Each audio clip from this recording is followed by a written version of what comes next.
Branch account के अंदर in the books of control branch कर रहे हैं हम, कौन सा कर रहे हैं? Control branch. इसके अंदर in the books of head office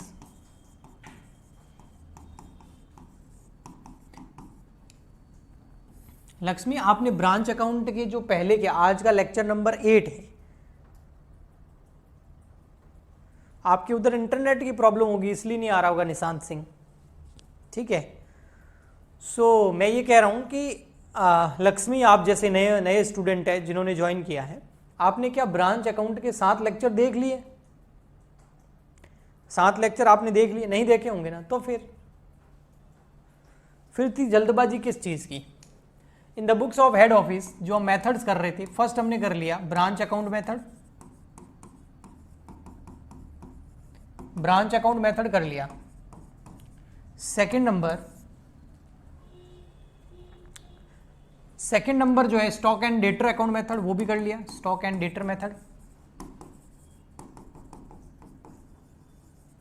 और थर्ड नंबर जो है हमने आज करना है memorandum trading and profit and loss account method. इसका मैं आज आपको क्वेश्चन कराऊंगा। फिर फोर्थ एक पेंडिंग रहेगा, वो नेक्स्ट क्लासेस के अंदर हम करेंगे, ठीक है। तो चलिए आज हम, ये हो गया हमारा, ये हो गया, ये करते हैं थर्ड वाला। तो थर्ड वाला जो मेथड है हमारा वो कौन सा है? मेमोरेंडम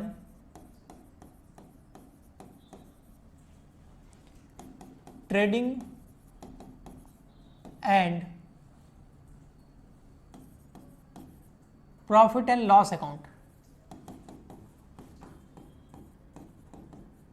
हाँ, ये एक नया मेथड बोला जा सकता है, बट मुझे नहीं लगता ये कॉमर्स वाले स्टूडेंट के लिए कोई नया मेथड है। कॉमर्स वाले स्टूडेंट के लिए क्या नया होगा इसके अंदर? ये 2 वर्ड नहीं सुन रखे आपने। अगर नहीं सुन रखे हैं तो भैया आप कॉमर्स में क्या कर रहे हो? टाइम पास करने आए हो क्या? Trading account and P&L account, मैं ओनली कॉमर्स स्टूडेंट को बोल रहा हूं। जो नॉन कॉमर्स स्टूडेंट है और अभी बीकॉम कर रहे हैं, उनके लिए तो मैंने वो बेसिक लेवल ऑफ अकाउंटिंग वाली पूरी प्लेलिस्ट डाल रखी है, आप वो देखिए तो आपको आएगा। लेकिन जो कॉमर्स स्टूडेंट है, अगर उसको यही पता नहीं कि ट्रेडिंग और P&L अकाउंट कैसे बनते हैं, तो किसको धोखा दे रहे हो? खुद को, टीचर को, पेरेंट्स को, किसको? मेरे हिसाब से खुद को। अगर आपने 11th-12th कॉमर्स से करा है तो आपको ये पता होगा ट्रेडिंग एंड P&L अकाउंट। तो मैं ये मान के चल रहा हूं कि भैया ट्रेडिंग एंड P&L अकाउंट आपको आता है। तो इस मेथड के अंदर ट्रेडिंग अकाउंट बनेगा और P&L अकाउंट बनेगा, प्रॉफिट एंड लॉस अकाउंट बनेगा और ट्रेडिंग अकाउंट बनेगा। ट्रेडिंग अकाउंट से ग्रॉस प्रॉफिट पता चलेगा और P&L अकाउंट से नेट प्रॉफिट पता चलेगा। अगर किसी को ये अकाउंट नहीं आते हैं तो बेसिक लेवल ऑफ अकाउंटिंग में जाओ, उसके अंदर फाइनल अकाउंट नाम से लेक्चर्स मिलेंगे, फाइनल अकाउंट्स, उसमें मैंने अच्छे से करा रखा है।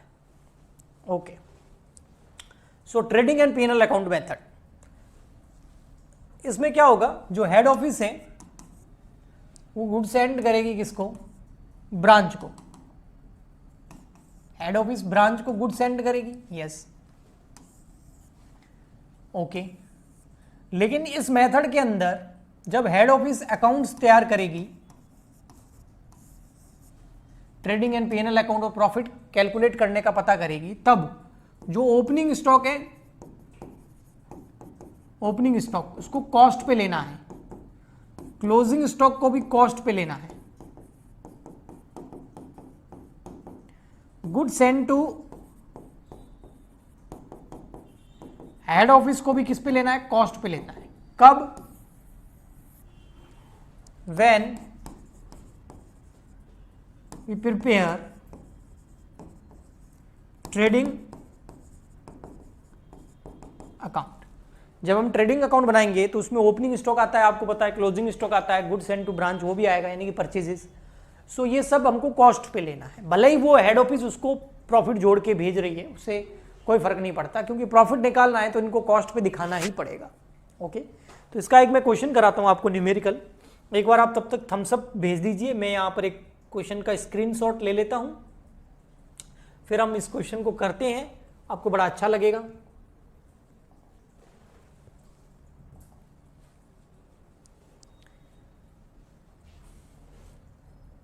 तो ये है क्वेश्चन नंबर हमारा कौन सा है, 11th है, यस ये वाला 11th वाला। इसको 2 पार्ट में लेना पड़ेगा, एक में तो आएगा नहीं ये।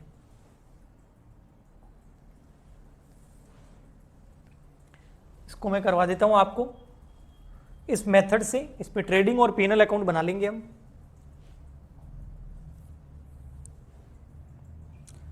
लंबा चौड़ा इसलिए लग रहा है क्योंकि हिंदी इंग्लिश दोनों में ही लिख रखा है मैंने, ताकि जो हिंदी मीडियम वाले हैं उनको कोई प्रॉब्लम ना हो, बस इतना सा मकसद है कि किसी भी स्टूडेंट को कोई प्रॉब्लम ना हो।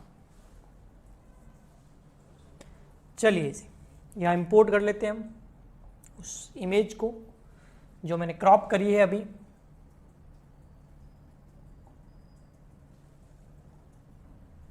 दो इमेज है, ये रही, ठीक है। इसको बोर्ड पे ले लिया हमने ताकि आपको अच्छे से मैं समझा सकूं।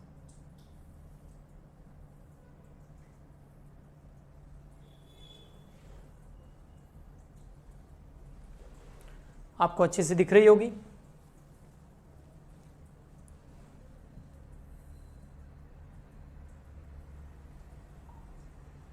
आपको ये पीडीएफ भी मिल जाएगा है ना क्वेश्चंस का, आप चाहो तो इसका प्रिंट आउट निकाल के भी रख सकते हो, ताकि जब मैं यहाँ क्वेश्चन कराऊं तब आप अपने उस नोट्स के अंदर देखें, हाँ भाई अच्छा अच्छा अच्छा, है ना।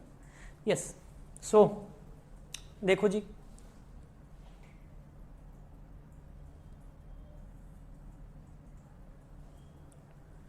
क्या है पढ़ते हैं, आइए। मैसर्स ब्राइट एंड कंपनी, इसका फ्यूचर ब्राइट है, आप लोगों की तरह मेहनत करोगे तो बिल्कुल होगा। तो ब्राइट एंड कंपनी जो है with its head office in Chennai, head office Chennai है। इनवॉइस, बेटा मेरे वर्ड्स पे ध्यान देना, शब्दों पे ध्यान देना तो समझ आएगा आपको, क्योंकि इस क्वेश्चन में थोड़ा बहुत टेक्निकल लैंग्वेज भी आएगा। Okay, yes. So messrs bright and company with its head office in Chennai, उसकी हेड ऑफिस चेन्नई में है, invoice goods to its branch at Mumbai. तो सबसे पहले तो दो बातें पता चली कि भैया एक हेड ऑफिस है, एक ब्रांच है। हेड ऑफिस कहां है? चेन्नई में है, मुंबई में। ये मामला तो आपको समझ में आ गया। आगे बढ़ते हैं तो बाकी मामले भी आ जाएंगे। आगे लिखा हुआ है with the head office in Chennai in invoice goods to its branch at Mumbai। जो चेन्नई हेड ऑफिस है, बेटा सगुन सिंह, अगर आवाज़ रुक रुक के आई है तो आपके इंटरनेट की प्रॉब्लम होगी, क्योंकि यहाँ अगर आवाज़ अगर आपको अकेले को रुक रुक के नहीं आती, सबको रुक रुक के आती। तो एक बार मैं फिर भी कंफर्म कर लेता हूँ कि बेटा किसी को आवाज़ में प्रॉब्लम है क्या? अगर हो तो बता दो, नहीं हो तो थम्स अप भेजो जल्दी से।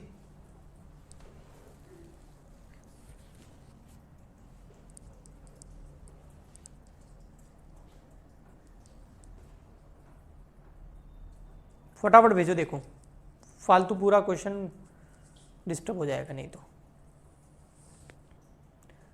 यहाँ से कुछ भी प्रॉब्लम होगी तो सबको होगी। देखो ये देखो, खुशबू का आ गया, नितीश का आ गया, किसी को नहीं है यार। तुम्हारे इंटरनेट की प्रॉब्लम है तो मैं क्या कर सकता हूँ उसमें? अब आप वो खुद जेन्युइनली देखो ना।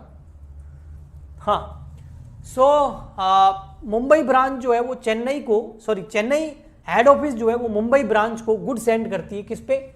20%। बेटा इधर ध्यान देना, इधर ध्यान देना, क्या हो रहा है? 20% less than the catalogue price.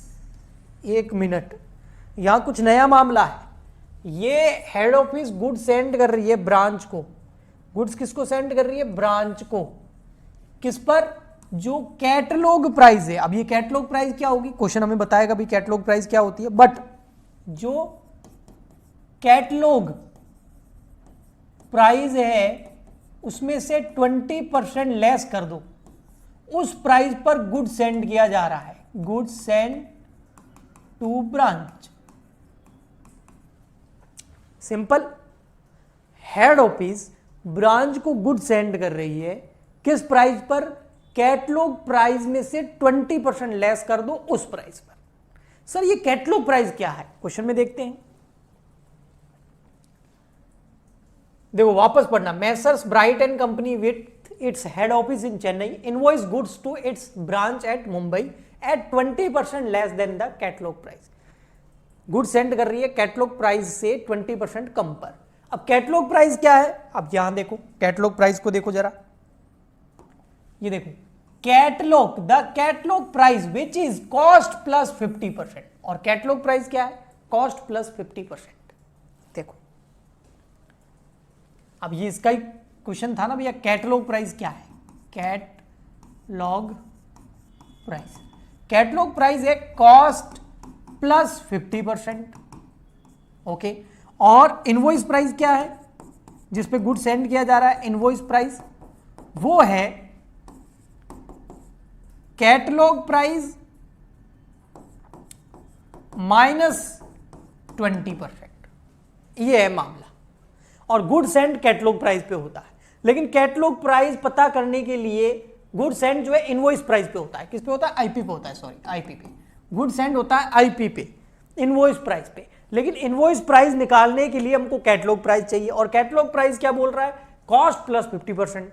तो हम कर लेते हैं एज्यूम भैया, कॉस्ट है अगर 100, कॉस्ट को क्या एज्यूम कर ले अगर 100, तो 100 प्लस 50 कितना हो गया? 150। तो कैटलॉग प्राइस कितना हो गया? 150, सही है। हाँ, अब यहां पर कैटलॉग प्राइस कितना आ गया? 150, उसमें से माइनस कर दो 20%। 20% किसका? इसी कैटलॉग प्राइस का। अब कैटलॉग प्राइस का 20%, तो 150 का 20% करो तो आ जाएगा 30। तो ये कितना हो गया? माइनस कर दो 30, है ना। ये 20% मैंने ऐसे कैलकुलेट किया है, ठीक है, दिख तो रहा है आपको? हाँ। सो अब आपका इनवॉइस प्राइस क्या हो गया? 120। तो गुड्स किस पे सेंड किया जा रहा है? इनवॉइस प्राइस पर, आईपी पर। और आईपी क्या है? 120। और आईपी कैसे आया? Catalogue price minus 20, catalogue price 150, उसमें से 20% लेस किया, यानी कि 150 का 20% होता है 30, तो आ गया 120। आया? विनोद कुमार, इतना लेट आओगे ना तो कुछ समझ में नहीं आएगा। 20 मिनट कौन लेट आता है भाई? 5 मिनट चलता है।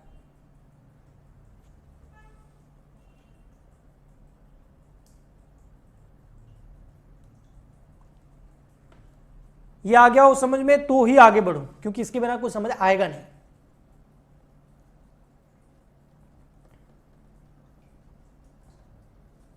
ओके चलिए ठीक है, अब आगे बढ़ते हैं। क्वेश्चन क्या बोल रहा है? With instruction that cash sale were to be made at invoice price. अब देखो, कैश सेल किस पे होगी? इनवॉइस प्राइस पर। और क्रेडिट सेल किस पे होगी? कैटलॉग प्राइस पर। मतलब ये है कि दो तरह की सेल कर सकती है ब्रांच। एक कैश सेल्स, वो किस पे कर सकती है? इनवॉइस प्राइस पर। और एक कर सकती है उधार सेल, क्रेडिट सेल्स, वो किस पे कर सकती है? वो सीपी यानी कि कैटलॉग प्राइस पे कर सकती है। तो इनवॉइस प्राइस कितनी है हमारी? 120। तो कैश सेल्स होगी 120 पर, और कैटलॉग प्राइस कितनी है? 150। तो उधार सेल होगी 150 पर। भाई जो हाथों हाथ पैसे देगा उसको 120 में बेच देंगे, जो बाद में देगा उसको उससे महंगा बेचेंगे। सीधी सी बात है, उधार महंगा, नकद सस्ता। ठीक, ओके। आगे, discount on credit sales at 15%। ये याद रखना, क्रेडिट सेल्स पर डिस्काउंट का कितना है? 15% है, ठीक है। ओके, आगे ट्रेडिंग एंड पीएनएल प्रिपेयर करना है आपको। Trading account, profit and loss account for the year ended 31 March 2018 in the office book so as to show the actual profit and loss of the branch 2017-18। 2018 के लिए आपको जो है trading account और PNL account बनाना है, okay. और account जो है वो 31 मार्च 2018 को कंप्लीट होते हैं। तो इसका मतलब हमारा ईयर स्टार्ट हुआ होगा 1 अप्रैल 2017 को, और ईयर एंड कब होगा 31 मार्च 2018 को। तो हमको क्या करना है 31 मार्च 2018 को ट्रेडिंग और पीएनएल अकाउंट बनाने हैं, यानी कि फाइनेंशियल ईयर है, कैलेंडर ईयर नहीं है। 1 अप्रैल 2017 को स्टार्ट हुआ है तो मार्च में खत्म होगा। ठीक, ये पूरा का पूरा हिंदी में दे रखा है, जो मैंने यहाँ पर हिंदी करके बता दिया आपको, वो यहाँ से पढ़ सकते हैं। फिर आता है नीचे डिटेल्स, आपको बहुत सारी डिटेल दे रखी है। अब इन डिटेल की हेल्प से हमको क्या करना है बेटा, इन डिटेल की हेल्प से हमको ट्रेडिंग एंड पीएनएल अकाउंट बनाना है। मैं एक बार पढ़ा देता हूँ क्या क्या दे रखा है। स्टॉक दे रखा है आपको इनवॉइस प्राइस पर, goods and received from head office invoice price पर, डेटर दे रखे ओपनिंग इनवॉइस प्राइस पर, सेल्स दे रखी है कैश, एक सेल्स दे रखी क्रेडिट, एक कैश रियलाइज फ्रॉम डेटर दे रखा है, डिस्काउंट अलाउड टू डेटर दे रखा है, एक्सपेंस दे रखे हैं, रेमिटेंस दे रखा है, डेटर क्लोजिंग दे रखे हैं, क्लोजिंग कैश दे रखा है, क्लोजिंग स्टॉक दे रखा है। नीचे आपको दे रखा है इट वॉज रिपोर्टेड दैट, ये पता चला क्या reported that, it was reported that part of stock at the branch was lost by fire. देखो भाई, ब्रांच के अंदर आग लगी और उससे कुछ स्टॉक जल गया, इसका मतलब ये है। ठीक है, वर्ष के दौरान कुछ माल आग से जल गया।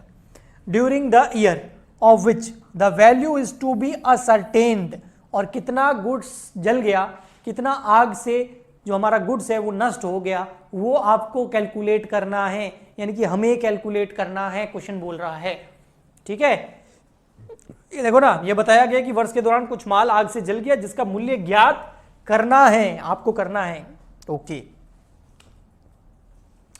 आगे दे रखा है provision should be made for discount to be allowed to debtor as on 31 March 2018। Provision for discount भी बनाना है, provision for discount on debtor ये भी बनाना है ना। ये 11th क्लास में पढ़ते थे कि provision for discount, provision for bad debts, तो बैड डेब्ट्स तो नहीं, डिस्काउंट के लिए प्रोविजन जरूर बनाना है। ओके, कितने परसेंट से बनाना है, 15% से, क्योंकि डिस्काउंट की रेट क्या है 15% ऊपर दे रखी है यहाँ पर, ये देखो ये रही 15% है ना, तो 15% की रेट से हमको प्रोविजन बनाना है डेटर के लिए, डिस्काउंट के लिए। ओके, अब हम क्या करते हैं, सबसे पहले तो बेटा फॉर्मेट बना देते हैं ट्रेडिंग एंड पीएनएल अकाउंट का।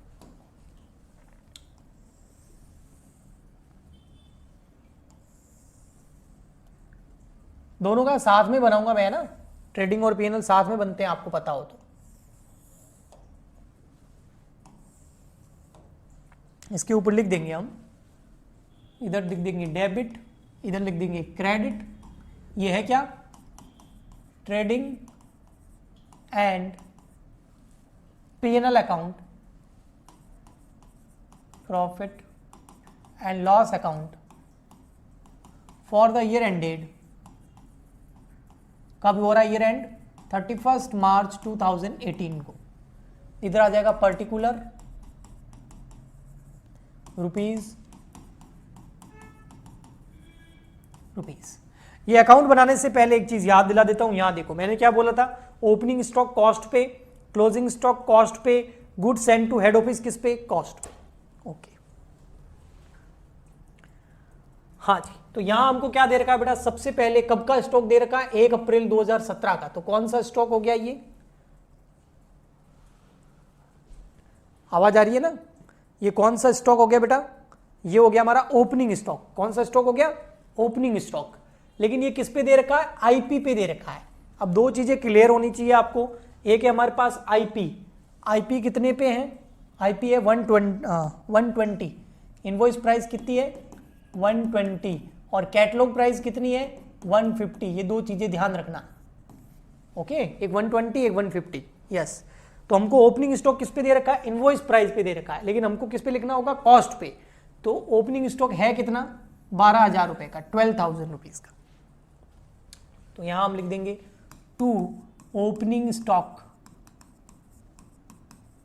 कितना है 12,000 रुपए का, लेकिन हमको किस पे दिखाना है, कॉस्ट पे। ये किस पे है, आईपी पे। आईपी कितना है हमारा, इनवॉइस प्राइस कितना है बेटा हमारा, ये रहा 120, और कैटलॉग प्राइस कितना है 150, याद रखना।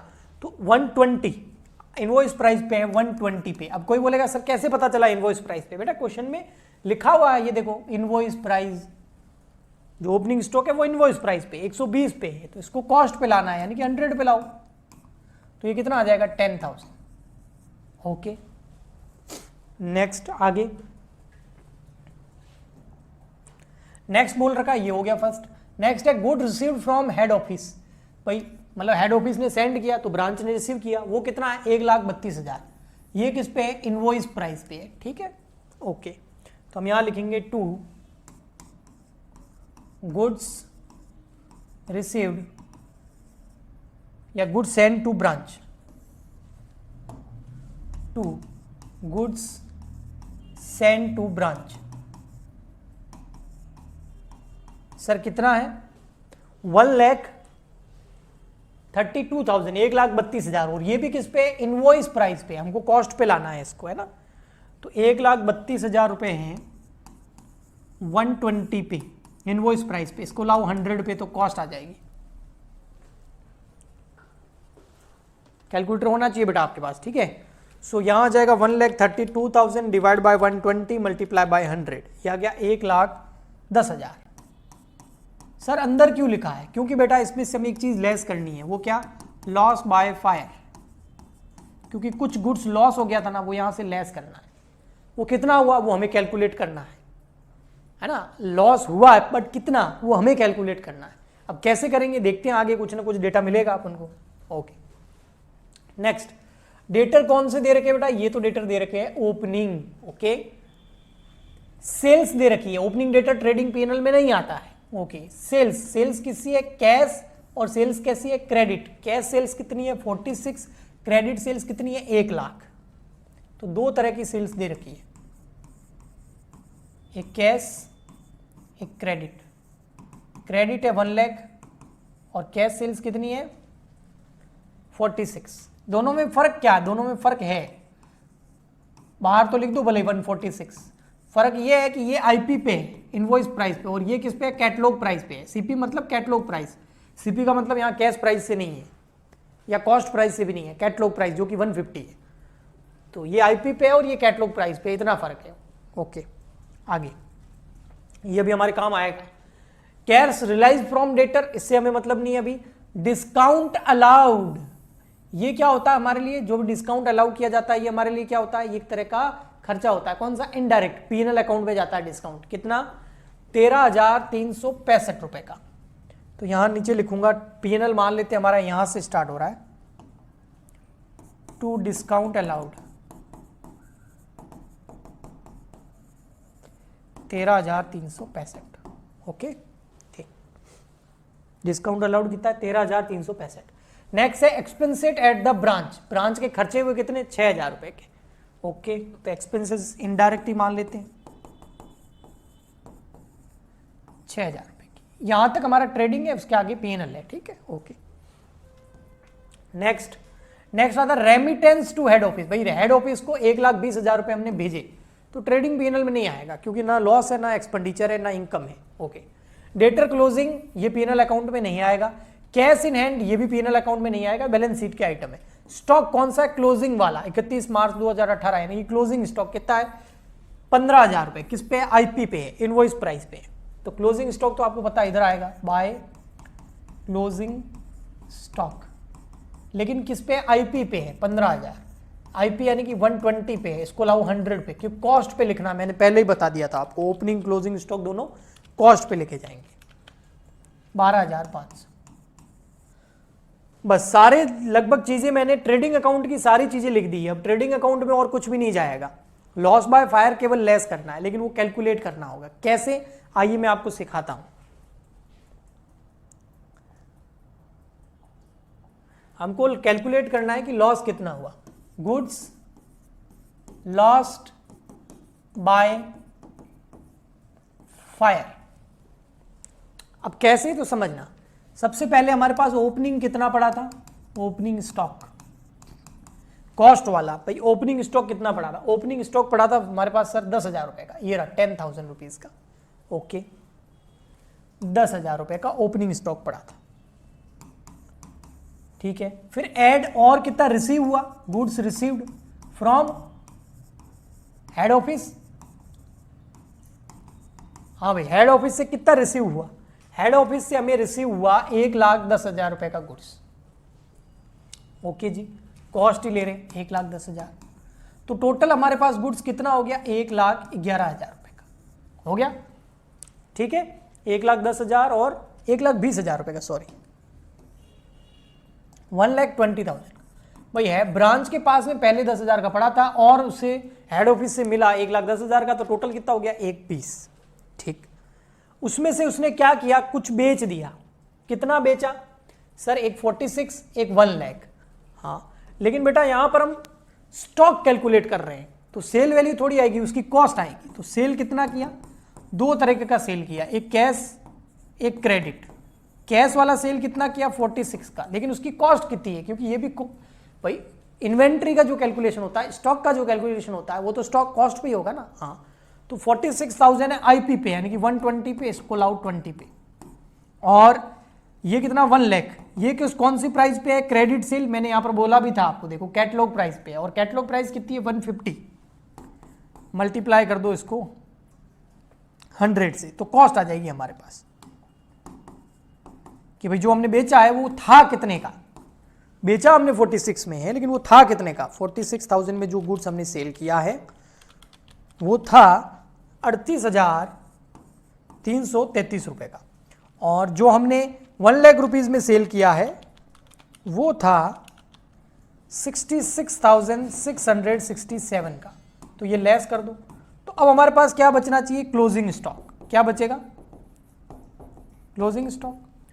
भाई इतना पहले था, इतना और आया तो 1,20,000 का हो गया, इतना बेच दिया तो पीछे क्या बचेगा, जो बचा हुआ है उसको ही क्लोजिंग स्टॉक बोलते हैं। फॉर एग्जांपल के लिए आपके पास 10,000 रुपए पहले पड़े थे, 1,10,000 हो रहा है, तो आपके पास कितने हो गए 1,20,000। उसमें से आपने इतने खर्च कर दिए तो पीछे आपके बैलेंस बचेगा ना। ऐसे कैसे स्टॉक में होता है। तो ये 10,000 का स्टॉक पहले पड़ा था, 1,10,000 का और रिसीव हुआ तो टोटल हो गया 1,20,000 का। उसमें से 38,333 का स्टॉक हमने कैश में सेल कर दिया, 66,667 का स्टॉक हमने बेच दिया उधार। तो हमारे पास क्लोजिंग स्टॉक कितना बचना चाहिए, 15,000 का कॉस्ट पे। लेकिन यहां देखो हमारे पास क्लोजिंग स्टॉक कितना बच गया, ये रहा। कॉस्ट की बात करो तो 12,500, तो 15,000 बचना चाहिए था, लेकिन हमारे पास क्लोजिंग स्टॉक 12,500 का बच गया। तो बाकी कहां गया भैया, ये होना चाहिए था स्टॉक 15,000 का। ठीक है, 15,000 का स्टॉक होना चाहिए था, लेकिन एक्चुअल में हमारे पास कितना स्टॉक है, एक्चुअल क्लोजिंग स्टॉक वो हमने जाके गोडाउन में देखा तो 12,500 का ही पड़ा है। तो भैया 2,500 का क्या हो गया, वो हो गया lost by fire 2,500। Thumbs up भेजो बेटा, ये हमने कैलकुलेट किया लॉस बाय फायर, और वो हमें यहां से लेस करना पड़ेगा कि जो 1,10,000 का भेजा था उसमें से 2,500 का लॉस हो गया। तो हमारे पास स्टॉक बच गया था 1,07,500। आया, बोलो बच्चा।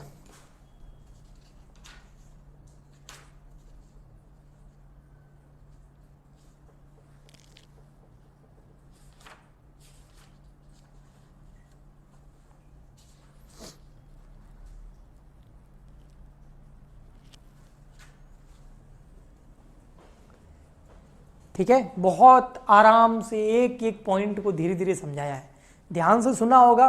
पहले से ट्रेडिंग पीएनएल थोड़े आते हैं तो अच्छे से समझ में आया होगा।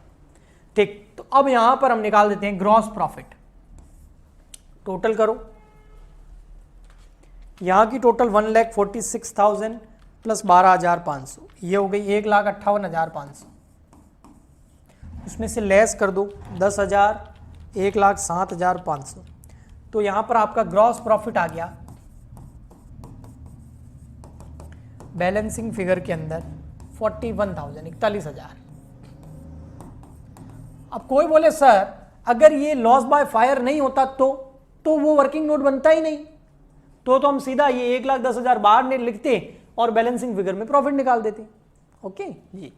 अब ये जो ग्रॉस प्रॉफिट है ये कहां ट्रांसफर हो जाएगा, पीएनएल अकाउंट में। आपको पता है इधर बाय ग्रॉस प्रॉफिट कितना 41,000। अब देखो बेटा यहां पर एक तो लॉस और है हमारा, लॉस बाय फायर, वो यहां आएगा 2,500। इसके अलावा एक चीज यहां और आएगी, वो है provision for discount on debtor. ये भी हमें कैलकुलेट करना है। तो आइए मैं एक और वर्किंग नोट बनवाता हूं और उस पर आपको कैलकुलेट कराता हूं, provision for discount on debtor. Working note number second.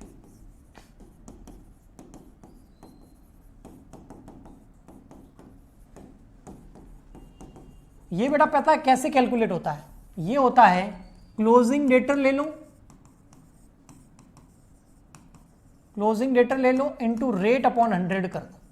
अब क्लोजिंग डेटर तो हमको पता है, लेकिन यहां पर प्रॉब्लम ये है कि लास्ट ईयर का डेटा देखना पड़ेगा कि उसमें कितने % डेटर को हमने डिस्काउंट देने की जरूरत पड़ी थी।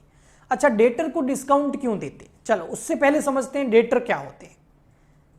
डेटर तब उत्पन्न होते हैं, डेटर तब पैदा होते हैं, डेटर तब जनरेट होते हैं, डेटर तब एग्जिस्टेंस में आते हैं। डेटर का तब अस्तित्व आता है जब हम किसी को उधार सेल करते हैं।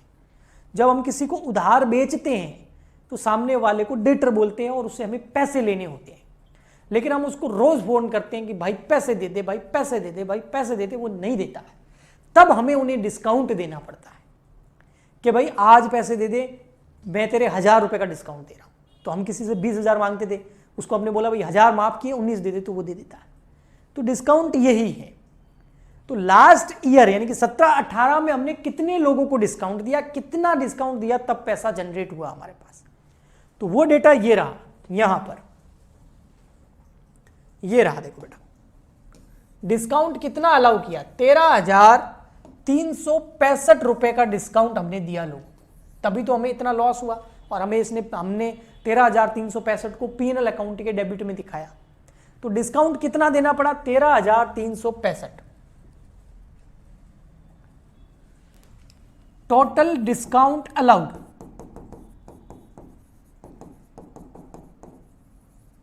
13,365। इसका मतलब टोटल कितने डेटर रहे होंगे कि हमने 13,365 रुपए का डिस्काउंट दिया? डेटर का अमाउंट क्या रहा होगा? तो 13,365 जो है ना, ये डिस्काउंट है। और हमारे क्वेश्चन में डिस्काउंट की रेट क्या है? 15%। बार बार दिखाऊंगा नहीं, ये रहा। देखो, मजबूर करते हो तुम 15% दिखाने के लिए। ये देखो ऊपर लिखा हुआ सबसे 15% डिस्काउंट, ताकि प्रमोट करे कैश को। डिस्काउंट का नाम सुनते लोग पैसा दे देते हैं। सो 15% डिस्काउंट था। तो ये 13,365 जो है ये 15% के बराबर है। हाँ, अगर मैं इसको 100 पे लाऊं तो मुझे वो अमाउंट पता चल जाएगा, जो नंबर ऑफ डेटर है वो पता चल जाएगी। तो 13,365 डिवाइड बाय 15 इंटू करो 100।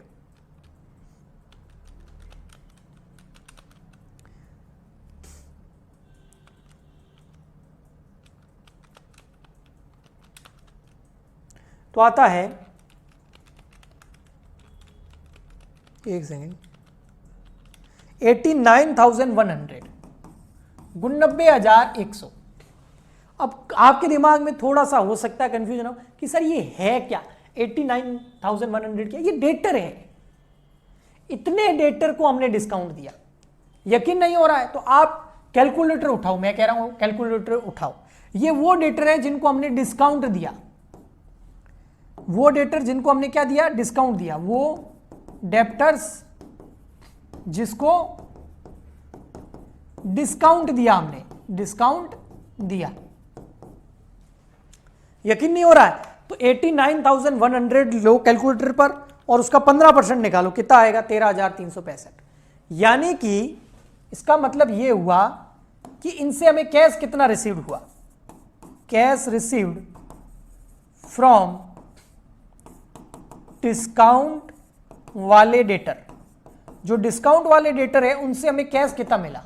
भाई वो डेटर कितने थे? 89,100 के, और उनको हमने डिस्काउंट कितना दे दिया? 13,365 का।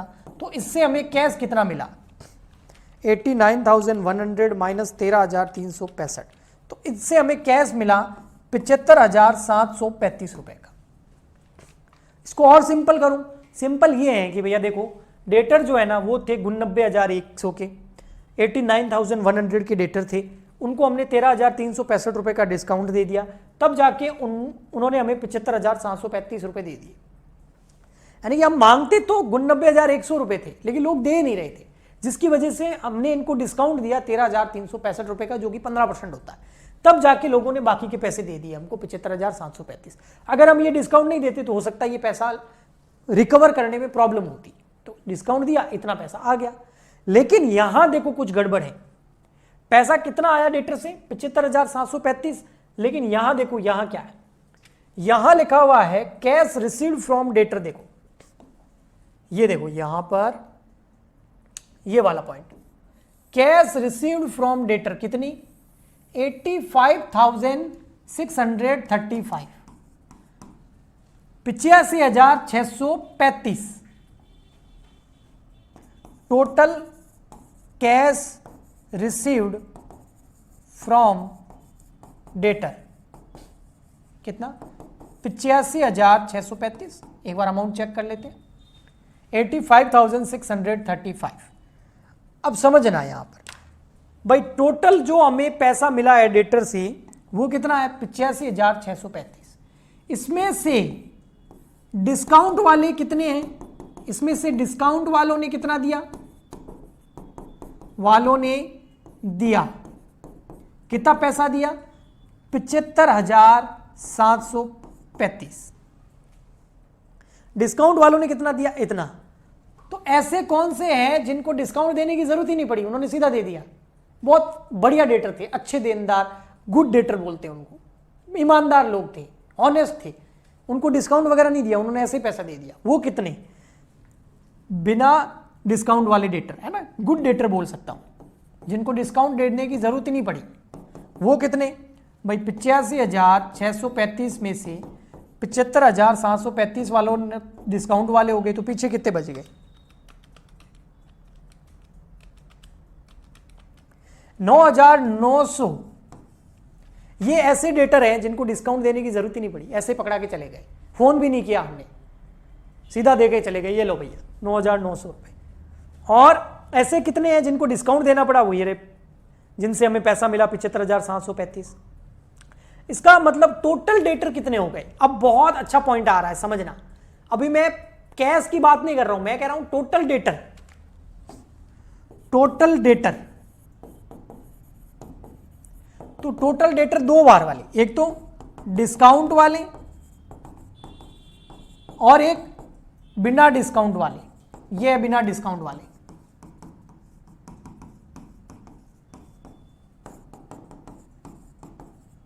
अब कोई बोलेगा सर बिना डिस्काउंट वाले तो ये रहे 9,900। यस। डिस्काउंट वाले कितने, कोई बताएगा? अधिकतर बच्चे ये बोलेंगे 75,735 ये डिस्काउंट वाले। नहीं, ये डिस्काउंट वाले डेटर नहीं है, ये तो डिस्काउंट वाले डेटर ने हमें रुपए दिए हैं, क्योंकि डिस्काउंट वालों ने पूरे दिए ही नहीं, बिना डिस्काउंट वालों ने तो पूरे दे दिए। 9,900 मांगते थे, दे दिए। लेकिन जिनको डिस्काउंट दिया है उन्होंने पूरे थोड़ी दिए, उन्होंने तो इतने दिए हैं। लेकिन ये थे कितने? ये डिस्काउंट वाले कितने थे? वो डेटर जिनको डिस्काउंट दिया 90,100 थे, उसमें से उन्होंने 75,735 दिए हैं। तो डिस्काउंट वाले डेटर कितने? 89,100। तो टोटल डेटर कितने हो गए? 89,100 डिस्काउंट वाले, 9,900 बिना डिस्काउंट वाले, 99,000।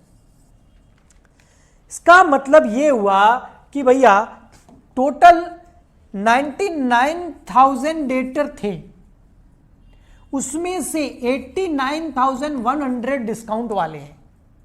तो परसेंटेज क्या है? परसेंटेज ऑफ डिस्काउंट वाले डेटर। हमें यह तो पता है कि टोटल डेटर 99,000 के हैं, उसमें से डिस्काउंट वाले 89,100 वाले। बट मैं चाह रहा हूं परसेंटेज में कितने हैं, परसेंटेज में डिस्काउंट वाले कितने हैं। परसेंटेज में डिस्काउंट वाले कैसे निकालेंगे? डिस्काउंट वाले डेटर लो, उसमें डिवाइड कर दो टोटल नंबर ऑफ डेटर का, इंटू कर दो 100, तो आ जाएगा। तो 89,100 डिवाइड बाय 99,000 इंटू करेंगे 100, तो 90%। लेकिन लास्ट ईयर जो टोटल डेटर थे उसमें से 90% डेटर ऐसे थे जिनको डिस्काउंट देना पड़ा, और 10% डेटर ऐसे थे जिनको डिस्काउंट नहीं देना पड़ा। ये जैसे ही पता लगा अब काम आसान हो गया कि भैया आज हमारे क्लोजिंग डेटर कितने हैं। सर क्लोजिंग डेटर है हमारे 11,000 के। ये देखो क्लोजिंग डेटर ये रहे, डेटर 31 मार्च 2018 को कितने? 11,000। इनसे अभी पैसा लेना बाकी है हमें। कितने हैं क्लोजिंग डेटर? 11,000।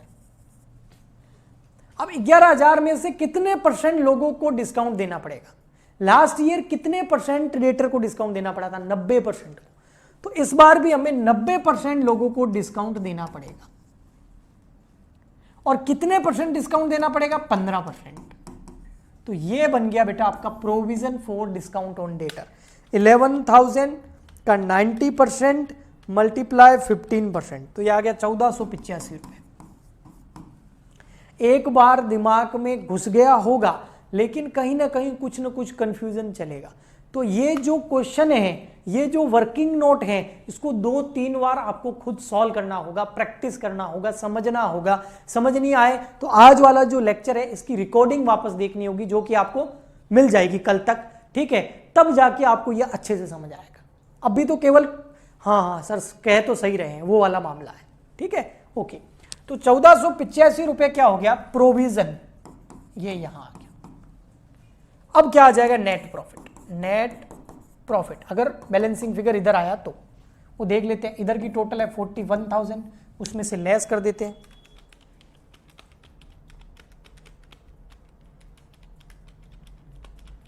$17,650 बैलेंसिंग फिगर आ रहा है। ये हो गया आपका नेट प्रॉफिट। बोलो